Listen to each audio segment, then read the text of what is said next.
Hello, welcome to How to Write a Novel. So I'm back on the mountain ridge. I should look up the name of this mountain. I'm not sure what it's called, but if you're in Fukuoka, Japan, it's like a mountain panorama. Pretty much everywhere you look, there's a mountain around here. It's fucking cool. If you hear some water sloshing, it's because the first time I came up here, I didn't realize what I was getting myself into, and I had no liquid at all. And when I got to the other end and found a drink machine, I just bought 3 drinks right away. It was awesome. Last time I bought a bottle of water, it was not enough. So this time I bought the 2-liter bottle of water. I'm all set. It is weird too, I think there's no question being in nature is good for you. And there's nobody that'll say oh no, that's gonna make your life worse to go on a nature hike. I mean, barring cataclysmic accidents 127 hours or whatever. Is it 127 or 128 hours? Whatever, who cares? But it's still a little bit of effort, just to get up and to get my ass moving. And I know that when I'm in the more city part and there's cars making noise and people around, I know I'm not that happy. But there's still that part of me that's yeah, but it's such a lot of work to go to the woods. But now that I'm here, I'm yeah, this is way better. But I guess, it's like I was talking about last episode. It's there's all the ding, ding, ding, the fucking, life is like Vegas, Even just normal life is just it's you're in a casino or something. It's just excitement and fucking, people around and stuff happening and noise and bustlingness. But it ultimately, I think, just kind of grinds you down and is sort of miserable. Whereas being in nature, I thought I was at the top of the ridge before I started recording, but I'm not. So I got to go up a very steep part right here.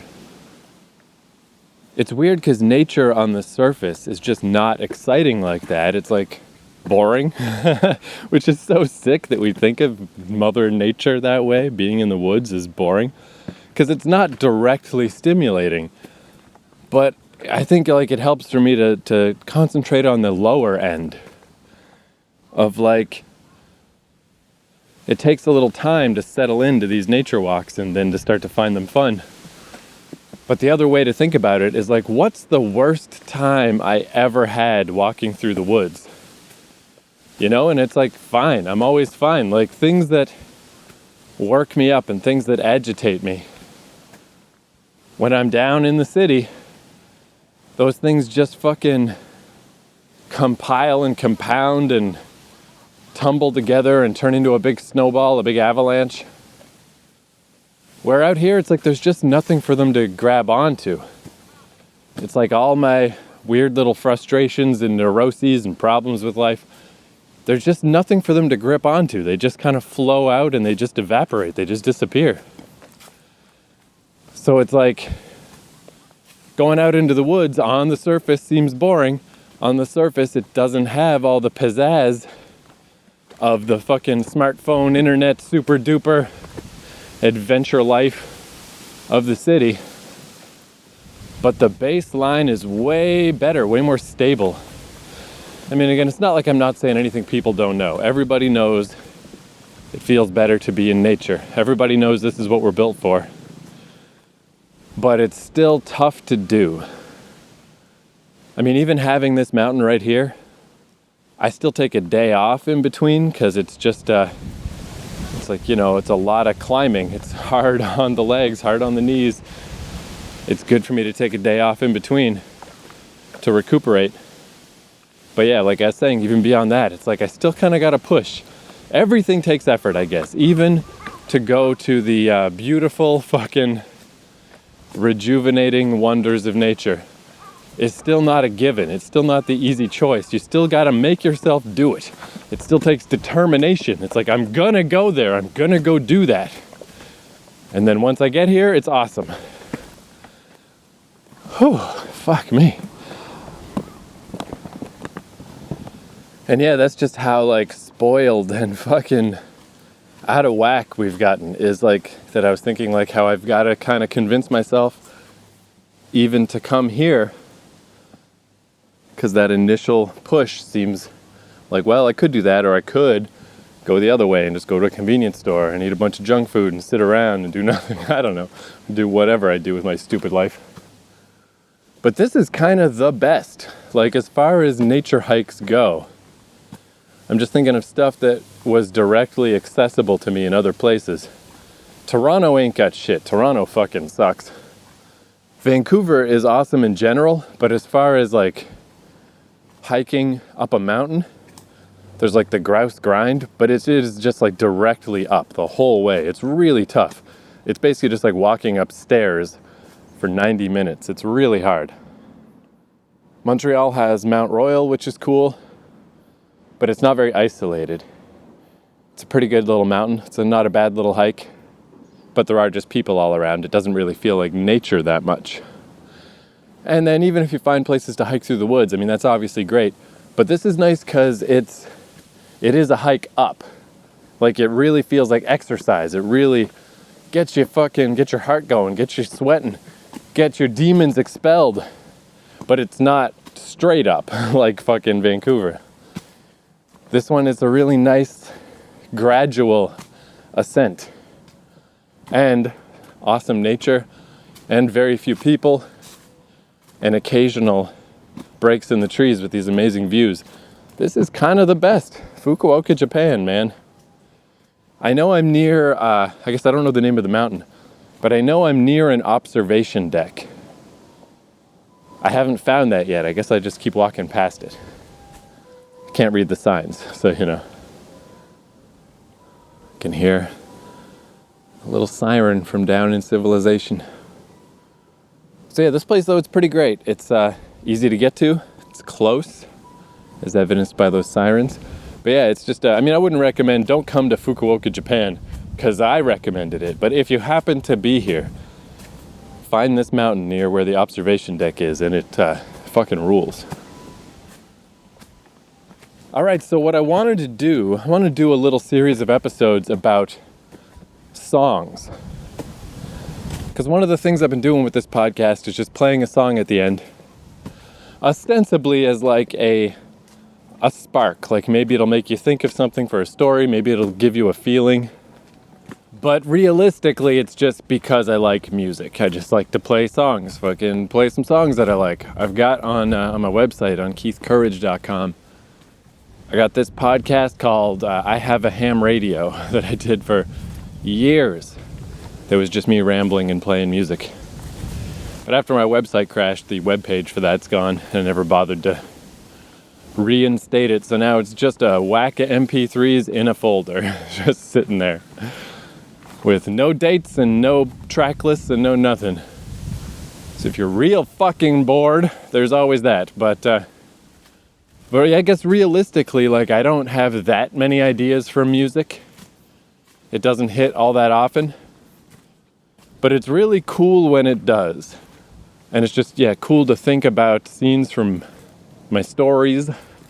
Scenes from my little stories. Think of them as like scenes in a movie or whatever. And it's neat to anchor things to a song sometimes. Because then every time I play the song, I can like think about that scenario and think about that scene.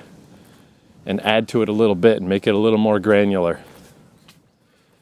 And the first one I'm going to start off with, I did this once before. Last summer I did an episode like this. But for this run of episodes, I'm going to start with the opening chapter of this novel. The titular novel of How to Write a Novel. This novel I'm working on, which is called Explode, and is about an alien refugee on a space station. I was listening to Bjork. The first 3 Bjork albums are really good. Björk, I guess, is technically how you pronounce it, but I'm North American, so I'm going to call her Bjork. Yeah, the first 3 Bjork albums are really, really good. And then after that, it's, it's a little tougher. She keeps getting, she's an artiste, she got a little bored of doing pop songs, I guess. So those albums aren't bad, but they don't stick with me as much. So the third album, Homogenic, has some super awesome shit. And the very first song is called Hunter. And I love thinking of like the opening of this story set to this song.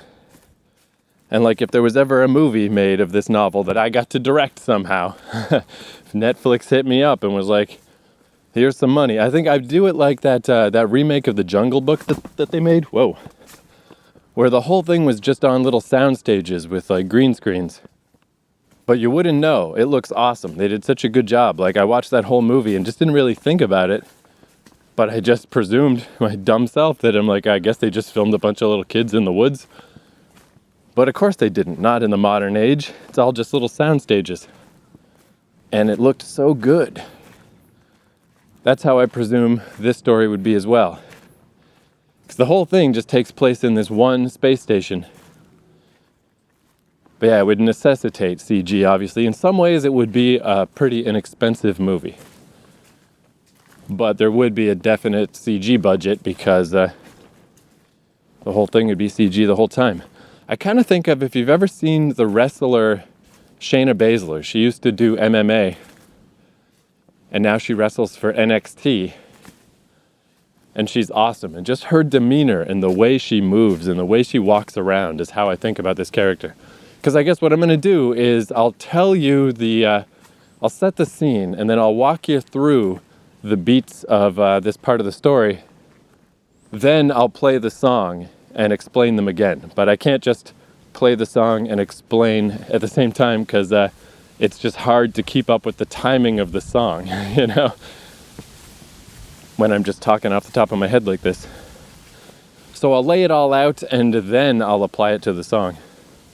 So the basics of this story is our main character is this big rhino who was kind of inspired by Star Control 2, the old video game. A fair amount of this story is kind of... Star Control 2 was a big influence on me. But specifically, visually, I think more of Neff, the last boss in the old Sega game Altered Beast, where he's just this big rhino guy with this kind of gold-plated armor. And I don't really describe in the novel what this particular rhino creature is wearing, what kind of clothes she has. I kind of like to err on the side of not describing that much, because I kind of think most people don't need that. Like when I say that, you know, this character is a rhino person, a walking, talking Star Trek rhino person, like something pops into your mind, right? Like you don't need me to get too granular about it. It's going to be a large person, a big muscular person with gray skin, maybe a horn, maybe not. Again, I don't get into it. It's not important, really. Maybe some like leather armor, maybe not. Maybe, I mean, just presumably some kind of coverings. But that's like one of those things that if it ever was a movie, like I feel like I would leave that up to the experts. You know, I'd let some costume designer decide what they think would be cool. As far as a novel goes, like I actually find this could just be me. I could be way off on this. But I find that excessive description doesn't draw me in. It actually kind of boots me out. Because if it contradicts the little image that I've concocted in my head, that just, it just annoys me, you know? And I feel like it's almost like just one of those rules people follow because they think they're supposed to. You know, it's like how I was saying, I was listening to different writing podcasts. And, you know, people would say stuff like, you know, I don't like describing. A lot of times I leave that and I fill it in later. But my question would be, well, then why are you doing it? Just don't. Follow your instinct. Be the kind of writer that you are. Follow what you like. Like, I've never been a fan of especially excessive description. But like I said, kind of description at all. You mostly don't need it. Even like describing a character. Like even if we're just talking humans in a domestic drama. You don't need to say so-and-so is pretty. It'll be obvious if so-and-so is pretty by the way that everyone else reacts to them. You don't need to say what color somebody's eyes are. You don't even need to say what color their hair is. Like, I just don't like that stuff. I don't think it's important. Because to me, I don't know, I just conjure up based on someone's personality and the way they behave and the way other people behave toward them. I conjure something up. And the description can only get in the way. And like I said, I might be way off with that. Maybe people really don't like that. But that's how I feel, so that's how my writing's gonna be. And yeah, description, it's just like I remember that Stephen King book on writing.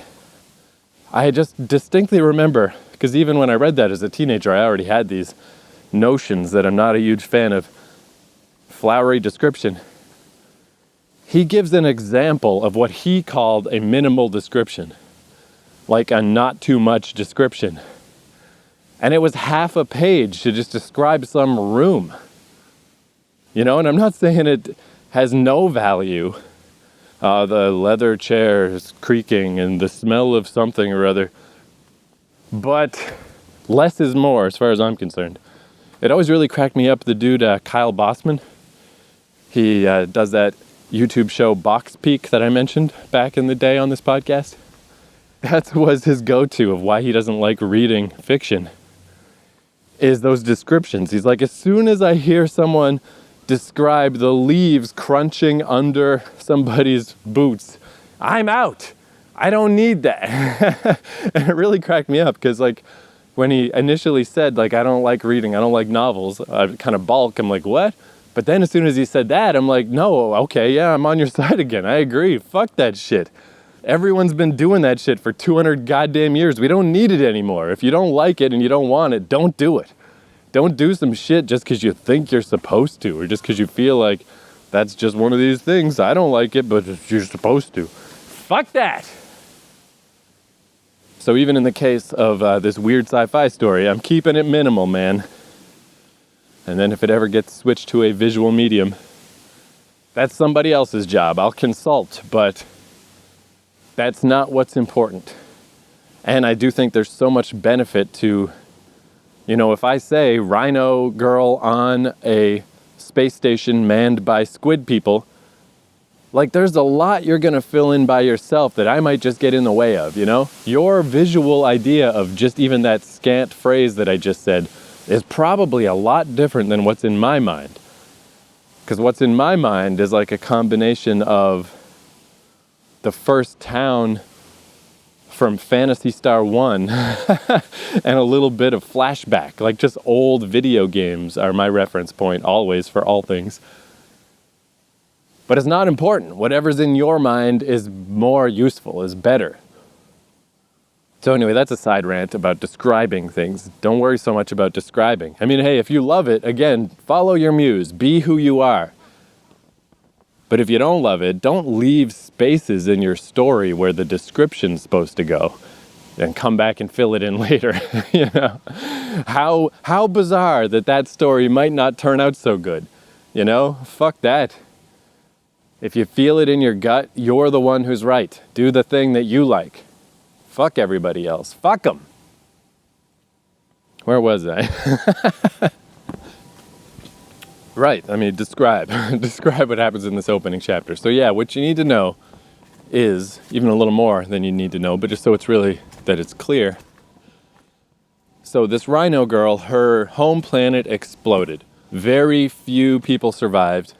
So she is on this space station that was relatively nearby, that's manned by this species of, you know, more jellyfish type creatures. And whatever really obvious ham-fisted metaphor that you know, those animal archetypes entails, that is what it is. This story is not trying to be particularly clever or complex. The rhino species are angry, short-tempered, short-sighted, prone to action, and the jellyfish people are the reverse, you know? They don't like physical conflict, they're scientists, they're thinkers, they're calm, they're quiet, they're placid. So she has just had this unbelievably terrible thing happen. She's got all kinds of psychological problems running through her head that she has no sense of how to deal with. and no one to help her deal with them. She's stuck on this place that is kind of just like a big boring mall.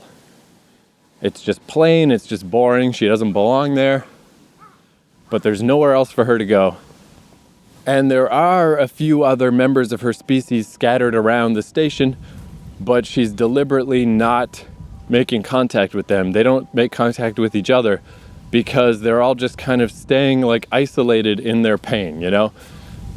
They are just in denial mode right now, basically. So they don't talk to one another because it would be too hard to face one another and continue to deny the reality of this horrible cataclysm that just happened.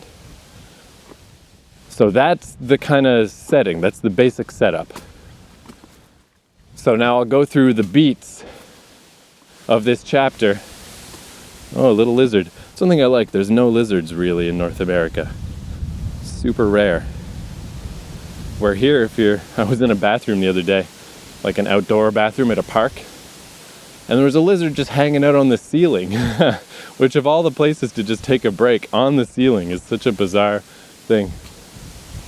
But all right, let me walk you through the beats, and then I'll do it again, cued to the music. See how this goes, see how this works. So the story starts with the rhino girl. Her name is Cerat, C-E-R-A-T, which again, because I'm not clever, is just Ceratotherium, is like the Latin word for rhinoceros. So she's asleep, but she's dreaming of explosions, you know? Her eyes are darting underneath her eyelids because she can't not think about her planet exploding, this cataclysm. That not only did she survive, she saw it. Like she had just left. She was one of the very few people that saw this thing happen and lived to tell the tale. So she's sleeping, very troubled sleep, sleeping on her back. She wakes up and she sits up and she's in this kind of ancient church setting. Big stone altar, stone pews. And she gets up and, you know, she's trying to shake off still little flashes of the horrible dream she was having. She tries to shake that off.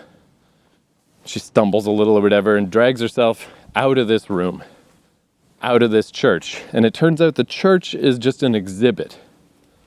It's an exhibit of her people, so it's like the one place that kind of reminds her of home. And it's just an exhibit on this space station. So she goes out into the hallway, and it's very obviously a different environment, very smooth, very clean, very drab, very boring, very direct. And she walks down the hallway and out the front door, and then she's at the top of the steps of this museum. And she has this great view of the space station. You can kind of see the whole place, and it's just like this huge dome, well lit, just even lighting, bright, boring, drab, bluish. She the light kind of hurts her eyes a little at first. She has to shade her eyes a little. Although actually, now that I think about it, I should take that out because I later have a part where she describes that her vision is actually really bad because she has really thick eyes. Like she can just put her finger against her eye and it doesn't hurt at all to protect her from sandstorms and stuff in her home planet. But it makes her vision bad. So yeah, I should change that. I will change that. But she stands at the top of the stairs and just looks out. And that's where we get a quick little montage of here's the station. Here's just this boring place with these little stalls and life going on, little marketplaces. The little jellyfish people all around, which I guess I did describe them a little more, where they kind of wear like a little armored vest sort of thing, just to keep them in human shape. Because they're just kind of blobs, but they want to be accepted by everyone else. They don't want to put people off. They want to try to seem normal. So they wear these little casings to keep them basically bipedal. And show them running around their station and hanging out with their kids and doing stuff and buzzing around and just being faceless, smooth-headed, little blobby squid aliens. And then we cut back to our protagonist, who just looks like 1,000. Was the saying one of my friends said once, like, somebody looks like they just got hit with 1,000 pounds of sadness.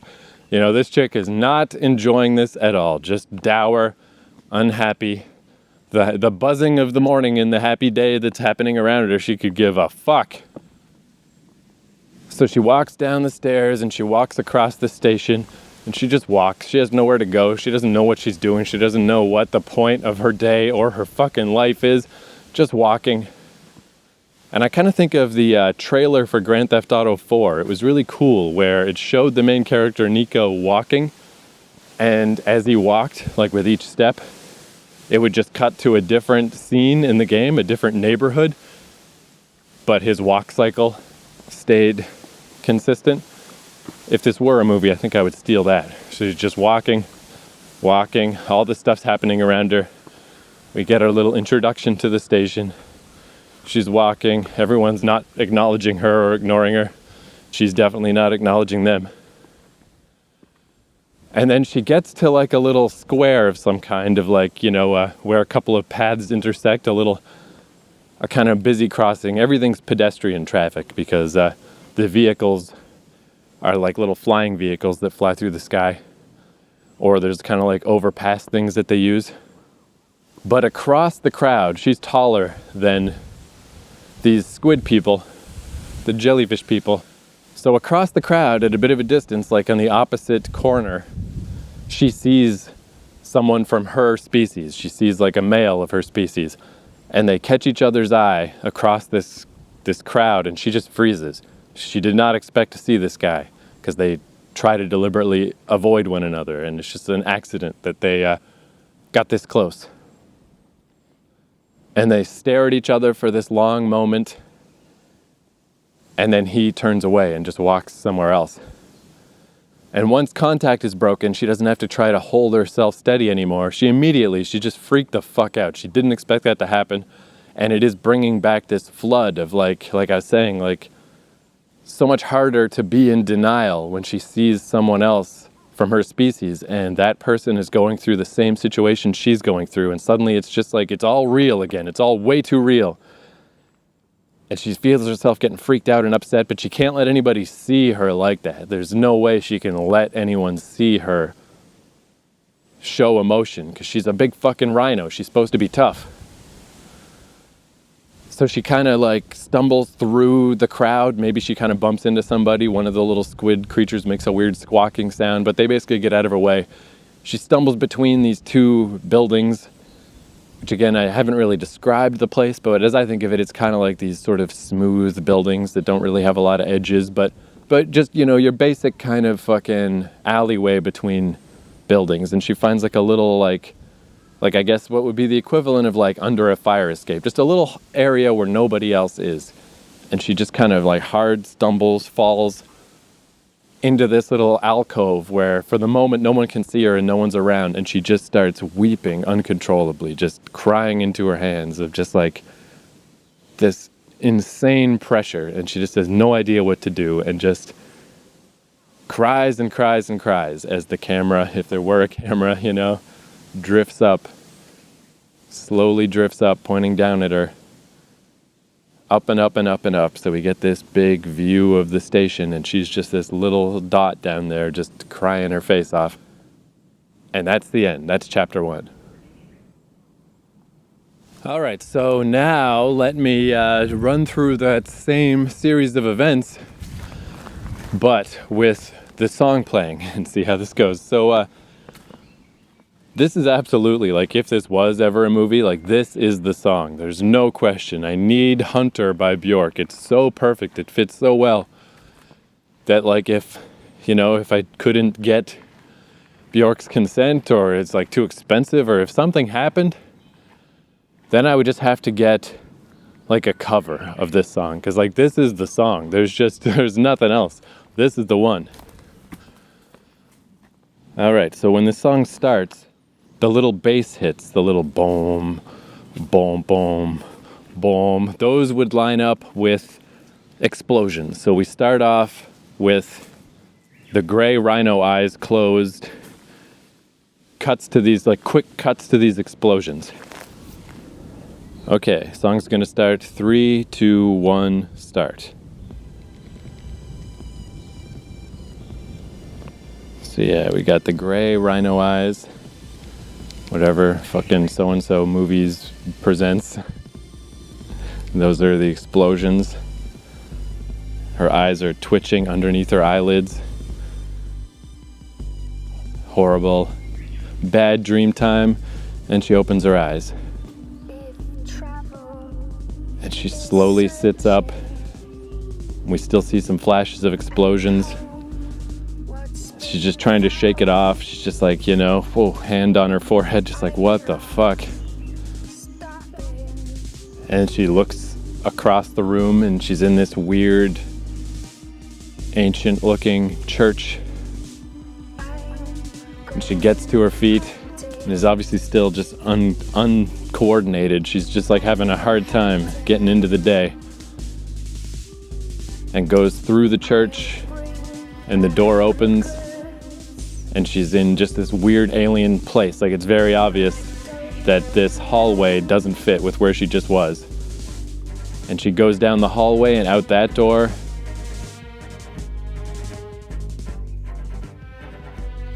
I'm going a little too fast, you know. I have to time this out to the movie. So she's going down the hallway. She's in an alien place. She doesn't like it. She gets to the front door and the front door opens and we get the big brightness, the day. Now we get the scenery of the space station. Here's where we just cut to different shots of the families and the kids and the moms and the market stalls and people going to work and this weird alien place. And everything's going fine for these people, for these squid aliens. Everything's great. But it's not going well for her because we cut back to her right here. Boom. And she just is like, fuck this place. And she drags herself down the stairs. And she just starts walking through the station. And this is where we do the cuts to the different neighborhoods. And she's just walking and walking. And it's all just like, what is this place? Why are we here? What the fuck? I don't belong here. No one's acknowledging me. No one's paying attention. And then she gets to the crossroads area. No, not yet. She's still walking. You know, again, editing. The power of editing. This is why it's so hard to explain this timed up to the music. Okay, she's at the crossroads and she sees across from her another of her species where those strings hit. And they stare at each other. And the guy, he's like trying to look tough, but he's clearly just super, super sad, where her face is way more obvious shock, having a hard time holding it together. And then he does the kindness of turning away and he leaves. And as soon as he's not looking at her anymore, this is where she just stumbles away. She's just got to get out of here. She's just got to get away from this public setting. She pushes someone aside and she finds a little alleyway. And she goes into the alley and she finds a little alcove, a little spot where she can crouch down. And she just breaks down, just head in her hands, just crying. This person who's obviously trying to be tough and strong, big alien, just crying and crying and crying. And just like, what the fuck am I gonna do? And the camera drifts upward, looking down on her, just drifts up and drifts up and drifts up, and we get a wider and wider view of the space station and all this stuff happening and this whole life going on, but this one little person in the middle that is just bad times, having seriously bad times. Directed by Keith McNally. It's funny, just as we got to that moment, some people came down the pathway. I'm just going to move off the path a little, let them go by. Wow, it's like a whole bunch of people. But okay, hey, I think that went kind of okay, right? So, yeah, whenever I listen to that song, whenever I listen to Hunter by Bjork, that's the images just kind of run through my head. Obviously, they're not timed out perfect, you know. Because, you know, that's, I mean, if it was a movie, obviously you can edit the song if you have to. In that case, I don't think I would, but, you know, you edit the images to fit the song. It's tough to describe and to time it out just right, but that's the gist of it. That's the basics. And it's just a cool thing because it really did solidify. I actually think I wrote that chapter. It's not like the song inspired the chapter so much. I wrote the chapter first, and then I was listening to the song, and I'm like, oh, dude, that fits so well. That's so perfect. But it kind of like solidifies things. When I go back and do my like second draft of this book, like that, if there's any extra fat on that first chapter that doesn't fit in with that little scene I just described, you know, like I'll just cut it down to that because that's it. That's the opening. Like I've thought it through a bunch of times because every time I listen to that song, I think about it. And obviously the ultimate fantasy of life would be if this was a movie someday and you see the opening of the movie and it's just like that. Wouldn't that be fucking awesome? And you come back and dig up this podcast and you're like, what the fuck? Cool. It's just like that. You know? I don't have any other scenes in this story that are that distinct. I've got a song that I think would fit really well for the end, but I haven't written the end yet, obviously, so it's a little less distinct. But I've also got, what I might do next episode is, I think of like if there was a movie trailer for the whole story, a song that kind of ties into that. That one is way less granular and way less specific. It's just like the basic beats of the story. But maybe I'll try that next. We'll see. But anyway, there we go. There's my attempt to sort of describe the first chapter of this book lined up to a song. And yeah, it's just kind of a neat thing. Later, if I keep up with these, there's like a whole story I'm working on that is way more based on music, where it was like that Bring Me the Horizon album, Step Eternal, just as I was listening to it. I would think of like, it's a story that still needs a lot of work, but all of the basic ideas were kind of directly based on just listening to that album over and over again last winter. But yeah, we'll get into that when we get into it. That's good for today. So of course we'll end with that song Hunter by Bjork without me rambling over it. So I hope you enjoyed that. Now I'm just rambling. That's enough. We're good. We're good. I'll see you next episode for some more attempts at this. Music story time with Uncle Keith. Okay. I think I'm a little thrown off because all those people went by and I like never see people up here. That was weird. I'm not as alone as I thought I was. I'm glad that wasn't like pissing or something. That's the last thing I need is for them to come up the mountain and be like, oh great, there's a foreign guy up on the mountain with his goddamn dick out. That would be embarrassing. All right, see you later. Bye. Thank you.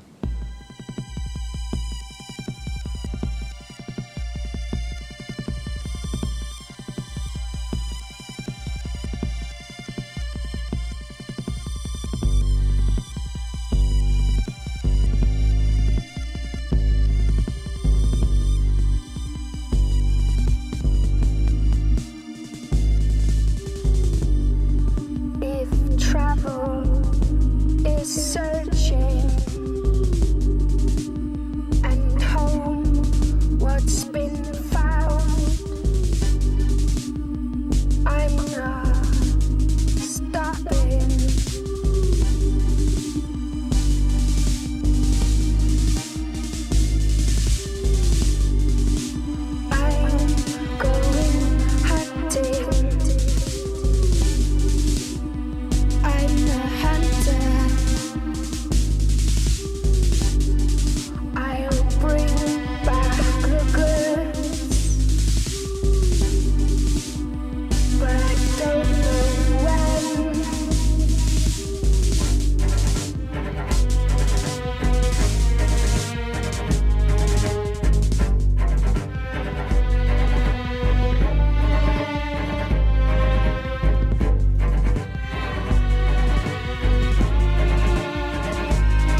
So you left me on my own to complete the mission. Now I'm leaving it